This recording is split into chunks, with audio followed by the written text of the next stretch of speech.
All right, let's get practical. Today, we're going to build a stakeholder engagement plan, step by step, using a real-world case study. We're going to construct the exact kind of document you need to manage the most important and often trickiest part of any project, the people. So, let's dive right in. I mean, let's be real for a second. You can have the best project plan on the planet, the slickest tech, a huge budget, but if the key people aren't on board, it's all going nowhere fast. Managing people and their expectations is absolutely as critical as managing tasks and timelines. And today, we're going to tackle that head on. Here's the game plan, broken down into 4 simple parts. First, we'll get to know the team for our project. Then we'll pull out our main tool for this job, the stakeholder matrix. After that, we'll actually build the engagement plan together. And we'll wrap it all up with a strategic takeaway you can start using like tomorrow. Okay, so here's our scenario. We're at a company and the big project on the table is automating the marketing process. It's a classic change initiative, right? But before we can plan a single thing, our first job is to figure out who we're dealing with. So let's meet the cast of characters. First up, we've got Ruben, our project sponsor. And honestly, he's the dream sponsor. Super active, totally supportive. He's already out there leading the charge. He's our champion right from the get-go. Next, there's Jose. He's the head of marketing. Now, the good news is he's not against the project itself. The bad news? He has some major doubts about the timing. And since his team is critical to our success, his skepticism, well, that could become a serious roadblock. For now, he's neutral. Then we have Jennifer. She's our audio and video expert, and we desperately need her for a huge executive presentation that's coming up next month. The problem? She knows basically nothing about this project. She's a critical resource who is completely 100% in the dark. On the bright side, we have Matt. He's a financial manager who's already supportive, and he's been out there convincing his own team that this project is a good thing. We're going to need his expertise for some new tasks that just got added, so keeping him in our corner is key. And here we go. This is our biggest challenge. Bruno, the operations manager. She isn't just skeptical, she's actively resistant. That quote, "change for change's sake," tells you everything you need to know. She doesn't see the value, and the new process falls under her responsibility. So let's be clear. Without her cooperation, this project fails, period. And finally, there's Kobe, the quality control director. His team is essential. They have to inspect and sign off on all of our deliverables. And just like Jennifer, he hasn't been briefed on the project at all. Another absolutely critical stakeholder who is completely unaware. Okay, so that's our team. A real mixed bag, huh? We've got champions, skeptics, and a few key people who are totally out of the loop. So how in the world do we manage them all? Well, we use a simple but incredibly powerful tool, the stakeholder matrix. Let's see how this thing works. At the heart of this whole thing are these 5 levels of engagement. Just think of it like a spectrum. Way over on one end, you've got unaware, someone who doesn't even know this project exists. All the way on the other end, you have leading, a person who's actively driving it forward. And in between, you've got resistant, neutral, and supportive. Every single person on your project fits into one of these categories.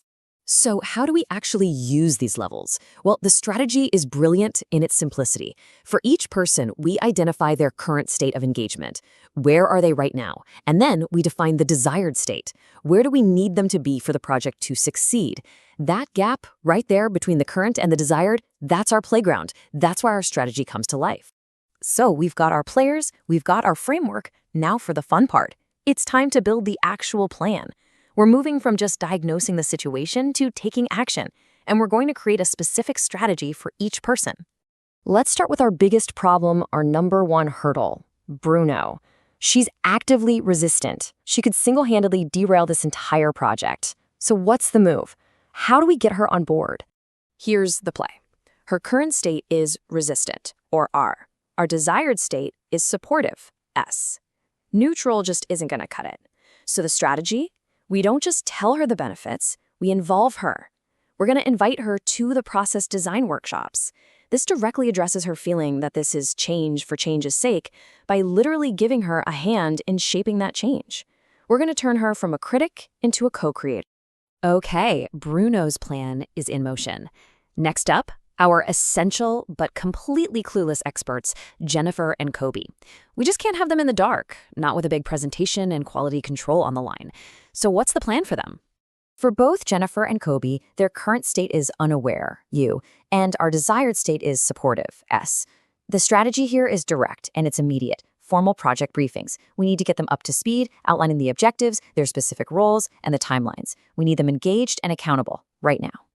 Now, let's talk about Jose, our marketing head. Remember, he's not resistant, but he's kind of stuck in neutral, and his doubts about the timing are a real risk. So how do we convert his neutrality into active support? This is where you see why a one-size-fits-all approach just doesn't work.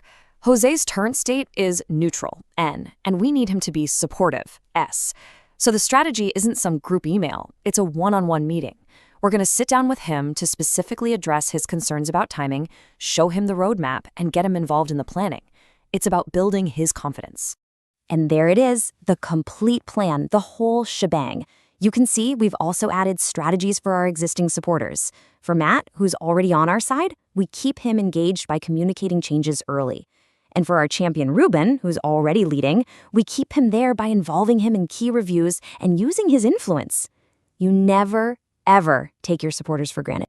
Okay, so we've built a plan for one specific project, but the real power here is understanding the repeatable principles that are working behind the scenes. This isn't just a one-off document, it's a blueprint for how you can approach pretty much any project.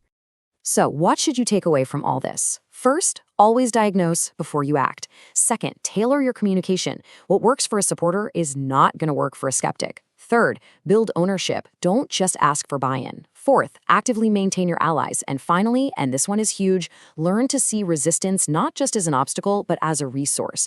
It's valuable data. It often points to a real risk you need to fix. Ultimately, a stakeholder engagement plan isn't just another piece of project paperwork that you file away. No, it's your strategic roadmap for navigating the human side of your project.